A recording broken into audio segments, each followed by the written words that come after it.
बहनी दाई सुन लेना मोर पुकार।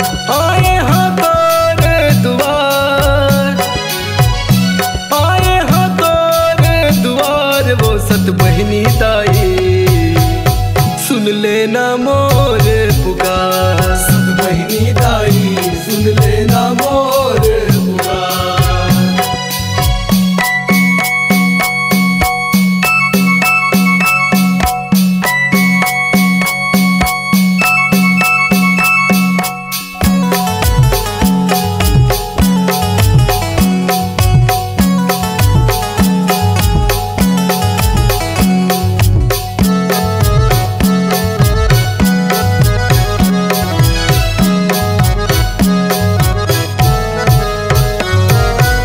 हम जामो का बताओ काला मैं गोहरावा, काला मैं गोहरावा दाई काला मैं गोहरावा।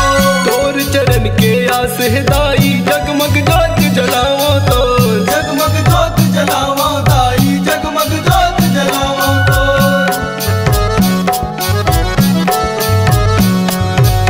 कहाँ मैं जामो का बताओ काला मैं गोहरावा, तोर चरण के आस है दाई जगमग जोत जलाओ तो।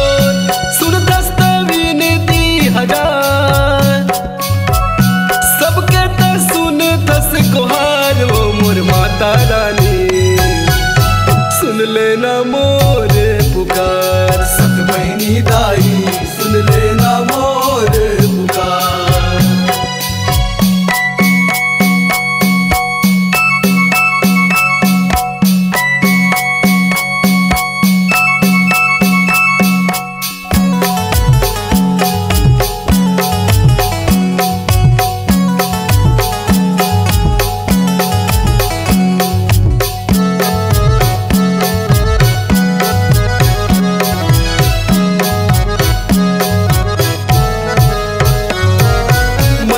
कहते मोर महतारी नाता है बड़ भारी, वो नाता है बड़ भारी दाई नाता है बड़ भारी वो। मनोकामना सिद्ध करैया है जगत कल्याणी, वो है जगत कल्याणी दाई है जगत कल्याणी वो।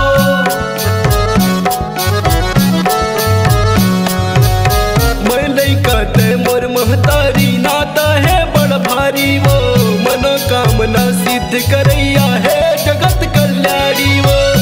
गोदी माँ दे दे एक दुलार, गोदी माँ दे दे एक दुलार, वो मोर माता रानी सुन लेना मोर पुकार। सत बहनी दाई सुन लेना मोर पुकार। आए मैं तोरे दुआर, आए मैं तोरे दुआर, वो मोर माता रानी सुन लेना मोर पुकार। सत बहनी दाई सुन लेना मोर पुकार। सत बहनी दाई सुन लेना मोर पुकार। सर्वमंगला दाई सुन लेना मोर पुकार। मोर माता रानी तोला मैं बंदा वार वार। दोस्तों, छत्तीसगढ़ अब आपकी आवाज में झूमेगा। ऑडियो वीडियो रिकॉर्डिंग के लिए चले आइए SLV स्टूडियो चकरभाठा बिलासपुर। सोहन लाल वर्मा जी के द्वारा प्रस्तुत। Phone number 9826740060। आप संपर्क करें।